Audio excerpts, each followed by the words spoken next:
உலகெங்கும் வாழும் அன்பு தமிழ் சொந்தங்களுக்கு வணக்கம். தேசிய வேதாகம கல்லூரி வழங்கும் என்பிசி செய்தி மடலில் உங்களை சந்திப்பதில் எல்லையற்ற மகிழ்ச்சி. நேயர்களே, நீங்கள் கொடுத்து வருகிற உலகளாவிய ஆதரவுக்கு மிக்க நன்றி. கடந்த வாரம் நேரலை நிகழ்ச்சி உங்களை பெரிய தாக்கத்துக்குள்ளாக கொண்டு வந்தது என்பதை நாங்கள் அறிந்திருக்கிறோம். கொடுத்து வருகிற ஆதரவுக்கு மிக்க நன்றி. தொடர்ந்து நிகழ்ச்சியை பாருங்கள். இன்றைய நாளிலும் நமது என்பிசி செய்தி மடலில் கிறிஸ்தவ பெரியார் டாக்டர் பீட்டர் சாலமன் ஐயா அவர்களை சந்திக்கலாம். வாருங்கள் ஐயா. வணக்கம் ஐயா. வணக்கம். சொல்லுங்க. கிறிஸ்தவம் ஏனையா பிரிந்து கிடக்கிறது? அது ஒரு பெரிய அவல நிலை. அது கடந்த 2000 ஆண்டுகளாக பக்தியற்ற மத கிறிஸ்தவர்களால் கிறிஸ்தவம் சிதைக்கப்பட்டு அடையாளங்கள் மறைக்கப்பட்டு அது சிதைந்து கிடக்கிறது என்ற இந்த கருத்து ஒரு நியாயமான கேள்வியாகவே நான் பார்க்குறேன். காரணம் என்னென்னா, இந்த வேர்ல்டு கிறிஸ்டியன் ஃபாரம் என்ற ஒரு அமைப்பு கடந்த மாதம் ஒரு ஸ்டாட்டிஸ்டிக்கை வெளியிட்டாங்க. அதில் அவங்க என்ன சொல்கிறாங்க, Christianity today divided over 4000 groups and isms என்று அவங்க சொல்கிறாங்க. நான் இவ்வளோ நாள் நினச்சிட்டு இருந்தேன் ஒரு 2000 பிரிவு தான் இருக்கும்னு. ஆனால் அவர்கள் சொல்கிறாங்க 4000க்கு மேற்பட்ட பிரிவுகள் இருக்கிறது என்று சொல்கிறார்கள். இந்த கேள்வியை நீங்கள் கேட்கும்போது நமது ஆண்டவர் இயேசு கிறிஸ்து சொன்ன அந்த ஒரு வசனம் எனக்கு ஞாபகத்துக்கு வருது. இது லூக்கா எழுதிய சுவிசேஷம் 11வது அதிகாரம் 17வது வசனம்.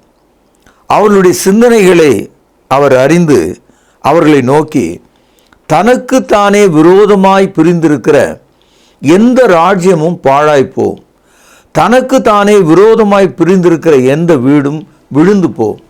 இந்த வசனத்தில் the house separated within itself will fall. எந்த வீடும் தனக்குள்ளே பிரிந்திருந்தால் அது விழுந்து விடும். நம்ம சின்ன பிள்ளைகளாக இருந்தப்போ ஒரு சின்ன பாட்டி கதை ஒன்று சொல்லுவாங்க. 4 எருதுகள் காட்டிலே ஒற்றுமையாக மேய்ந்து கொண்டிருந்தது. அதை அடிப்பதற்காக ஒரு சிங்கம் முயற்சி செய்தது. ஆனால் 4 எருதுகளும் ஒரே நேரத்தில் தன்னுடைய கொம்பினால் அந்த சிங்கத்தை முட்ட வந்தபோது அதை எதிர்கொள்ள முடியல. சிங்கம் தோல்வி அடைஞ்சது. அதை பார்த்த ஒரு நரி சொன்னதான் சிங்கத்துக்கிட்ட, நாளைக்கு நீங்கள் வாங்க இந்த இடத்துக்கு, உங்களுக்கு அருமையான உணவை இந்த மாடுகளை பரிசாக உங்களுக்கு கொடுக்குறேன் அப்படின்னு சொன்னதான். சிங்கம் ரொம்ப ஆச்சரியத்தோடு போய்விட்டது. நாளை வந்தபோது அந்த எருதுகள் தனித்தனியாக அவைகள் மேய்ந்து கொண்டிருந்தது. அதற்கு காரணம் என்னன்னா, இந்த நரி போய் அந்த 4 எருதுகள் இடத்துல சொன்னது, நீங்கள் ஒரே இடத்துல மேய்ஞ்சா எல்லாருக்கும் எங்கேருந்து புல் கிடைக்கும், தண்ணி கிடைக்கும், ஆக நீங்கள் பிரிந்து மேய்ந்தால் வயிறார உணலாம், நல்ல வளர்ச்சி அடையலாம், நல்லா இருக்கலாம் அப்படின்னு சொன்னது. அதுவும் சரிதான் அப்படின்னு சொல்லிட்டு மாடுகள் பிரிந்து அது மேய தொடங்கியது. இப்போ தனித்தனியாக இருக்கிற மாடுகளை சிங்கம் ஒவ்வொன்றாக அதன் கழுத்தை கடித்து இரத்தம் முறிந்து அதை கிழித்து நாராக தின்றது.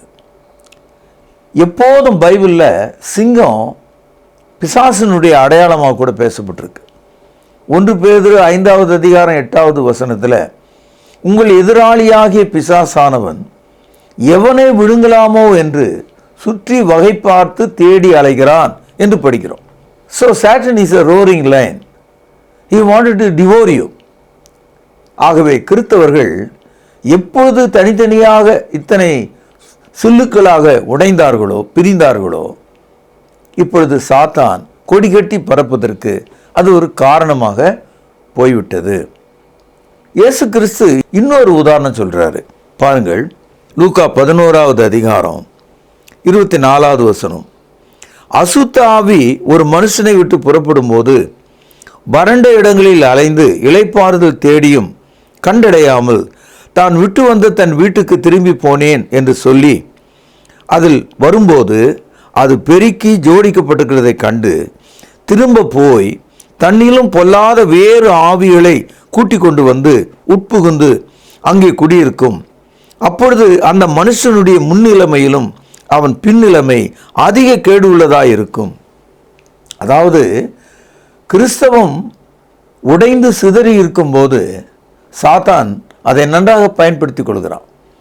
ஏன்னா எந்த ஒரு கிறிஸ்தவ அமைப்பும் திருச்சபைகளும் ஒன்றோடு ஒன்று கைகோக்காமல் ஐக்கியம் இல்லாமல் இருக்கும்போது அது பிரிவினைகளின் வீடாக மாறி சாத்தான் வெளியேறிய இடத்திலிருந்து மீண்டும் சாத்தான் உள்ளே 7 விதமான பொல்லாத ஆவிகளை உள்ளே கொண்டு வந்தது போல இன்றைய கிறிஸ்தவம் அது சத்தியத்தை விட்டு விலகி எல்லா பொல்லாப்பின் கீழே முன்னிலைமையிலும் பின்னிலைமை கேடு உள்ளதாயிருக்கிறது என்று நான் பார்க்கிறேன். இயேசு கிறிஸ்து கிறிஸ்தவர்களாகிய நாம் அனைவரும் ஒன்றாக ஒற்றுமையாக இருக்க வேண்டும் என்றுதான் சிலுவையை நோக்கி அவர் ஜெபம் பண்ணினார். Jesus prayed before the cross that all the believers in Christ are need to be one. பாருங்கள், யோவான் எழுதிய சுவிசேஷம் 17வது அதிகாரம் 21வது வசனம். அவர்கள் எல்லாரும் ஒன்றாய் இருக்கவும் பிதாவே நீர் என்னை அனுப்பினதை உலகம் விசுவாசிப்பதற்காக நீர் என்னிலேயும் நான் உம்மிலேயும் இருக்கிறது போல அவர்கள் எல்லாரும் நம்மிலே ஒன்றாய் இருக்கவும் வேண்டிக் கொள்கிறேன். நாம் ஒன்றாய் இருக்கிறது போல அவர்களும் ஒன்றாய் இருக்கும்படி நீர் எனக்கு தந்த மகிமையை நான் அவர்களுக்கு கொடுத்தேன். இந்த வசனத்தில் இயேசு ஒரு உதாரணம் சொல்றார். பிதாவே நீரும் நானும் ஒன்றாய் இருக்கிறது போல, father you and me are one. அது ஒரு உதாரணம். அதுபோல நம்மிலே விசுவாசம் வைக்கிற யாவரும், அதாவது கிறிஸ்தவர்களாகி நாம் அனைவரும் ஒன்றாய் இருக்கும்படி வேண்டிக் கொள்கிறேன். அது மாத்திரமல்ல, அவர்களுக்கு நீர் எனக்கு தந்த மகிமையை தருகிறேன். Because they are need to be one, therefore I gave my glory to them. என்னுடைய மகிமையை அவர்களுக்கு தருகிறேன். இப்போ உலகம் முழுதும் உள்ள கிறிஸ்தவர்கள் ஒரு பெரும் சேனையாக, ஒரு பெரும் ராஜ்யமாக, பெரும் கட்டமைப்பாக, ஒரு பெரிய சமூக அந்தஸ்தை உடைய மக்களாக உலகம் முழுவதும் இருப்பார்களானால் உலகத்தின் எல்லைகளை நாம் கட்டுப்படுத்தலாம், சிலுவையை தூக்கி செல்லலாம், எல்லா மனிதர்களுக்கும் சுவிசேஷத்தை அறிவிக்கலாம். உடைந்து போன வீட்டை போல, சிதறி போன ஒரு தேங்காயைப் போல, காற்றிலே பறக்கும் ஒரு பஞ்சியைப் போல, தூசியைப் போல கிறிஸ்தவம் இன்றைக்கு 4000 துண்டுகளாக உடைந்திருக்கிறது என்று இந்த வேர்ல்ட் கிறிஸ்டியன் குளோபல் ஃபார்ம் நமக்கு செய்தியை கொடுக்கிறது. இதை குறித்து சபை தலைவர்களும் விசுவாசிகளும் எந்த விதமான ஒரு அக்கறையற்று தங்களுடைய வீடு, தங்களுடைய திருச்சபை என்ற அளவில் ரொம்ப லோக்கலைஸாக மாறிட்டாங்க. அவர்கள் இயேசு கிறிஸ்துவனுடைய ஜெபத்தை புறக்கணித்து விட்டார்கள். நாம் ஒன்றாக இருக்க வேண்டும் என்ற கருத்திலிருந்து அவர்கள் விழுந்து விட்டார்கள் என்றே நான் நினைக்கிறேன். அப்படியானால் ஐயா, பிரிவினைகள் இல்லாமல் சபைகள் ஒன்றாக இருக்க முடியாதா? இருக்க வேண்டும் என்பதுதான் இயேசு கிறிஸ்துவனுடைய ஜெபம், இருக்க வேண்டும் என்பதுதான் இயேசு கிறிஸ்துவனுடைய சிலுவை மரணம், இருக்க வேண்டும் என்பதுதான் இயேசு கிறிஸ்துவனுடைய உயிர்த்தெழுதல், இருக்க வேண்டும் என்பதுதான் அப்போஸ்தலருடைய சாட்சி. We all must be one. நாம் அனைவரும் ஒன்றாக இருக்க வேண்டும். அதுதான் பரிசுத்த ஆவியினுடைய மனதாக இருக்க முடியும். ஒரு கேள்வி எழுப்புகிறார். 1 கொரிந்தியர் 1வது அதிகாரம் 13வது வசனம். இந்த வசனம் நச்சுன்னு நமக்கு புரியும். பாருங்கள், கிறிஸ்து பிரிந்திருக்கிறாரா? ஒரே கேள்வி, கிறிஸ்து பிரிந்திருக்கிறாரா? பவுலா உங்களுக்காக சிலுவையில் அறையப்பட்டான், பவுலின் நாமத்தினாலேயா ஞானஸ்தானம் பெற்றீர்கள்? இந்த இடத்துல ஒரு பெரிய தகவலை சொல்றார். Has Christ being divided? In whom's name you are baptized? இந்த 2 கேள்விகளுக்குள்ள கிறிஸ்து அடங்கி இருக்கு. இயேசு கிறிஸ்து பிரிந்திருக்கவில்லை, ஞானஸ்தானமும் பிரிந்திருக்கவில்லை. அதனால தான் ஒருவனுடைய பிறப்பு சரியா இருந்தா வளர்ப்பு சரியா இருக்கும். ஞானஸ்தானத்தில் நாம் சரியாக பிறந்தால் கிறிஸ்தவத்தை சரியாக வளருவோம். ஞானஸ்தானமே தவறாக போனால் கிறிஸ்தவம் இவ்விதமாக தான் போய்விடும். கிறிஸ்தவத்தில் பிரிவினை இருக்கக்கூடாது என்பதுதான் புதிய ஏற்பாட்டினுடைய உபதேசம். 1 கொரிந்தியர் 1வது அதிகாரம் 10வது வசனத்தில் இந்த பிரிவினைகளிலிருந்து நாம் வெளியே வர்றதுக்கு ஒரு வழி சொல்லப்பட்டிருக்கு. பாருங்க, சகோதரரே, நீங்கள் எல்லாரும் ஒரே காரியத்தை பேசவும். Speak the same thing. அப்போ கிறிஸ்தவர்கள் உலகம் முழுவதும் புதிய ஏற்பாட்டை கொண்டு போதிக்கும் போது, கைகொள்ளும் போது ஒரே காரியத்தை பேசணும். Speak the same thing. ஒன்று. இரண்டாவது என்ன சொல்றாரு? பிரிவினைகள் இல்லாமல் இருக்கவும், வித்தவுட் எனி டிவிஷன். மூன்றாவதாக ஏக மனது, சேம் மைண்ட். ஏக யோசனை, சேம் தாட் உங்களுக்கு இருக்கவும் இயேசு நாமத்தில் உங்களுக்கு புத்தி சொல்கிறேன் என்று சொல்றார். அப்போ இதனால தான் கிறிஸ்தவ மார்க்கம் என்ன சொல்லுதுன்னா, புதிய ஏற்பாடு போதிக்கிறதை நாங்கள் போதிக்கிறோம். புதிய ஏற்பாடு எங்கே அமைதியாக இருக்கிறதோ அங்கே அமைதல் காக்கிறோம். அதாவது we speak what the New Testament is speaking, we are silent where the New Testament is silent. அதனால தான் சகோதரரே, நீங்கள் எல்லாரும் ஒரே காரியத்தை பேசவும், பிரிவினைகள் இல்லாமல் ஏக மனது ஏக யோசனை உள்ளவர்களாய் சீர்பொருந்தியவர்களாய் இருக்க வேண்டும் என்று சொல்கிறார். அப்படி செய்தால் கிறிஸ்தவம் ஒன்றாக இருக்க முடியும், ஒரே குரல் எழுப்ப முடியும், ஒரே அறைக்கூவலை கொடுக்க முடியும், இந்த உலகத்தை மாற்ற முடியும். இப்படிப்பட்ட மக்களால் தான் கிறிஸ்தவம் உலகத்தை மாற்றும் சக்தியாக முதல் நூற்றாண்டு காலத்தில் புறப்பட்டது. அப்போஸ்தலர் நடபடிகள் 17வது அதிகாரம் 6வது வசனம் பாருங்கள். அவர்களை காணாமல் யாசோனையும் சில சகோதரையும் பட்டணத்து அதிகாரிடத்திலே இழுத்து கொண்டு வந்து, இதை கவனிங்க, உலகத்தை கலக்குகிறவர்கள் இங்கேயும் வந்திருக்கிறார்கள். இந்த வார்த்தையை பார்த்தீங்களா? முதல் நூற்றாண்டு காலத்தில் கிறிஸ்தவம் உலகத்தை கலக்கக்கூடியதாக, மாற்றக்கூடியதாக, அதாவது தேசத்தின் எல்லைகளை கடந்து, பண்பாடுகளை கடந்து, கலாச்சாரங்களை கடந்து, அவபக்தி நிறைந்த விக்கிரக வழிபாடுகளை கடந்து சத்தியத்தை சொன்னதனால உலகத்தை மாற்றுகிறவர்கள் என்று இவர்களுக்கு ஒரு பெயர் வந்தது. இப்படி தானே இருந்திருக்கணும். அதை விட்டு விட்டு இன்றைக்கு நாம் எப்படி இருக்கிறோம்? இந்த பிரிவினைகளுக்கு என்ன காரணம் என்று நாம் எண்ணி பார்க்க வேண்டும். கூடுதலாக 1 கொரிந்தியர் 4வது அதிகாரம் 6வது வசனம் பாருங்க. சகோதரரே, எழுதப்பட்டதற்கு மிஞ்சி எண்ண வேண்டாம். அதாவது புதிய ஏற்பாட்டுக்கு இதை எடுத்து நான் போதிக்கிறேன், இதை எடுத்து சொல்கிறேன். என்னுடைய மூளையிலிருந்து, அறிவிலிருந்து, படிப்பிலிருந்து, பண்பாட்டிலிருந்து, அல்லது என்னுடைய இலக்கிய புத்தகத்திலிருந்து இந்த வசனத்துக்கு நான் பொருள் அடக்கலாம் சொல்லக்கூடாது, அறிவுரை சொல்லக்கூடாது, இதற்கு அர்த்தம் சொல்லக்கூடாது. எழுதப்பட்டவைகளுக்கு மிஞ்சி நீ எண்ண வேண்டாம். Do not think beyond what it is written. When God says, I am your God, நான் உன் தேவனாகிய கடவுள் என்று சொன்னார், நான் அதை விசுவாசிக்கிறேன். எபிரேயர் 11 அதிகாரம் 6வது வசனத்தில் படிக்கிறோம், விசுவாசம் இல்லாமல் தேவனுக்கு பிரியமா இருக்கிறது கூடாத காரியம். தேவன் ஒருவர் இருக்கிறார் என்று விசுவாசிப்பது தான் நம்முடைய விசுவாசமாக இருக்க முடியும். 1 பேதுரு 4வது அதிகாரம் 11வது வசனம் பாருங்கள். ஒருவன் போதித்தால் தேவனுடைய வாக்கியங்களின்படி போதிக்க கடவன். அதாவது எழுதப்பட்டவைகளுக்கு மிஞ்சியும் எண்ணக்கூடாது. இப்போ எடுத்து போதிக்கிற வசனங்களை தேவனுடைய வசனத்தின்படி எடுத்து போதிக்கணுமா?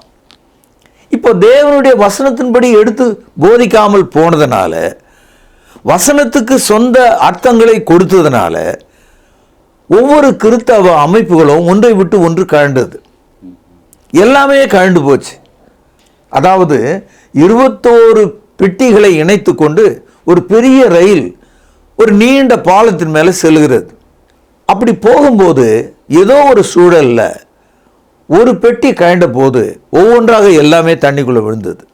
அது மாதிரி ஒரு பெரிய ரயில் விபத்து மாதிரி கிறிஸ்தவம் சிலுவையை விட்டு, அந்த போதனையை விட்டு, அதற்கு அர்த்தம் சொல்ல போகும்போது அது கழண்டு போன ஒரு வண்டியை போல, பாலத்தில் இருந்து தலைகுப்புற விழுந்த ஒரு ரயில் பெட்டியை போல அது விழுந்து கிடக்கிறது. அப்படியானால் கிறிஸ்தவம் ஒரு பிரிவினைகள் தோல்வி என்ன நினைக்கிறீங்களா ஐயா? நிச்சயமாக கிறிஸ்தவத்துக்கு தோல்வி கிடையாது. என்னை பொறுத்த வரைக்கும் இன்றைய உலகம் என் வாயை அடைக்கலாம், என்னை சிறையில் தள்ளலாம், அல்லது கிறிஸ்தவர்கள் கர்த்தருடைய நாளாகி ஞாயிற்றுக்கிழமையில் கூடக்கூடாது என்றெல்லாம் சட்டங்களை கொண்டு வரலாம், ஞானஸ்தானம் கொடுக்கக்கூடாது என்று போதிக்கலாம், கிறிஸ்தவர்களுடைய வீட்டுக்குள்ளே நுழைந்து விசுவாசிகளாக அவர்கள் இருக்கக்கூடாது என்றெல்லாம் நம்மளை பகைக்கலாம். ஆனால் எவைகளும் இதை கட்டுப்படுத்த முடியாது. காரணம் என்னன்னா, இந்த உலகத்தில் இருக்கிறவனிலும் உங்களில் இருக்கிறவர் பெரியவர் என்று பைபிள் சொல்லுது. My God is great. என் தேவன் மிகப்பெரியவராக இருக்கிறார். தேவன் எனக்கு அடைக்கலமும் ஆபத்து காலத்தில் அனுகூலமான துணையுமா இருக்கிறார் என்று சங்கீதம் 46 முதலாவது வசனத்தில் படிக்கிறோம். My God is a refuge and my God is my strength. இந்த கருத்து தோல்வி என்று என்னால் ஏற்றுக்கொள்ள முடியாது. எப்போதும் one man is majority with God. ஒரே ஒரு கிறிஸ்தவன் இந்த உலகத்தில் இருந்தால் கூட அந்த மனிதன் தேவன் பக்கத்தில் நிற்கும்போது அவன்தான் மெஜாரிட்டி. உண்மைதான் ஐயா. அப்படி நீங்க சொல்றதை பார்த்தா ஐயா, அப்போஸ்தலருடைய காலத்திலே பிரிவினைகள் இருந்திருக்கிறதாக வேத குறிப்புகள் இருக்கே. நிச்சயமாக. அதாவது மூக்கு இருக்கிற வரைக்கும் சளி இருக்கும்னு சொல்லுவாங்க. மனிதன் எப்பொழுதுமே குழப்பவாதியாக தான் இருக்கிறான். அப்போஸ்தலர் வாழ்ந்த காலத்தில் உலகம் முழுதும் கிறிஸ்தவர்களாக மாறல.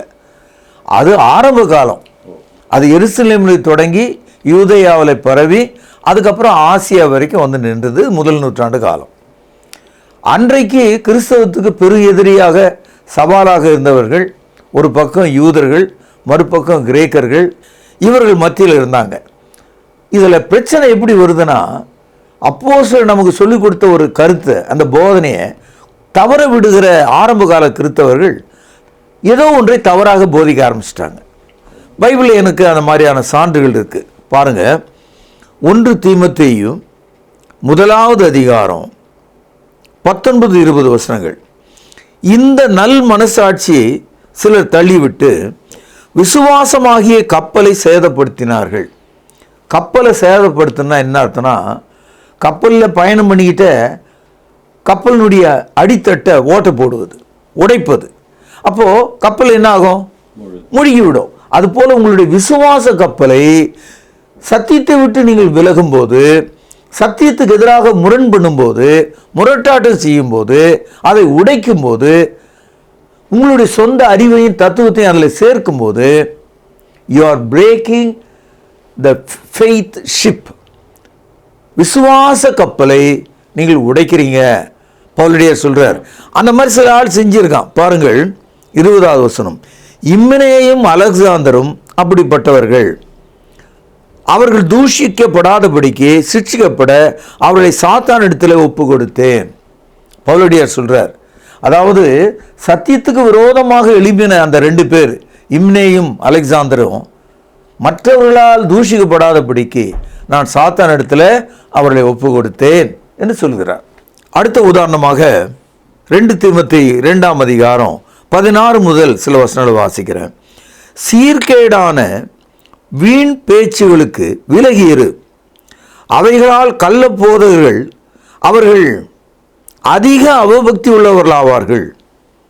கிறிஸ்தவத்தில் உள்ளே வந்த பிறகு நம்ம வீண் பேச்சுக்கு, பழைய வாழ்க்கைக்கு, பழைய அனுபவங்களுக்கு, பழைய நாகரிகங்களுக்கு, கலாச்சாரங்களுக்கு, விக்கிரக வழிபாடுகளுக்கு நாம் திரும்பக்கூடாது. நாம் எப்பெல்லாம் அதை குறித்து பேசுகிறோமோ அதை நம்ம உள்ளே இழுத்துட்டு வந்துடுவோம். அதனால தான் சொல்கிறாரு, சீர்கேடான வீண் பேச்சுகளுக்கு விலகியிரு. Once you become a Christian, leave all this formalities and traditions of men. அடுத்தது பாருங்கள் 17ஆம் வசனம். அவளுடைய வார்த்தை அரிப்பிளவை போல படரும். இம்னேயும் பிலேத்தும் அப்படிப்பட்டவர்கள். இங்கே 2 பேரை நாம் படிக்கிறோம், இம்னேயும் பிலேத்தும். இந்த 2 ஆவிக்குரிய நோயாளிகள் ஒரு நோயை பரப்புகிறாங்க கிறிஸ்தவத்துக்குள்ள. இந்த இடத்துல அரிப்பிளவு என்ற ஒரு வார்த்தையை படிக்கிறீங்க.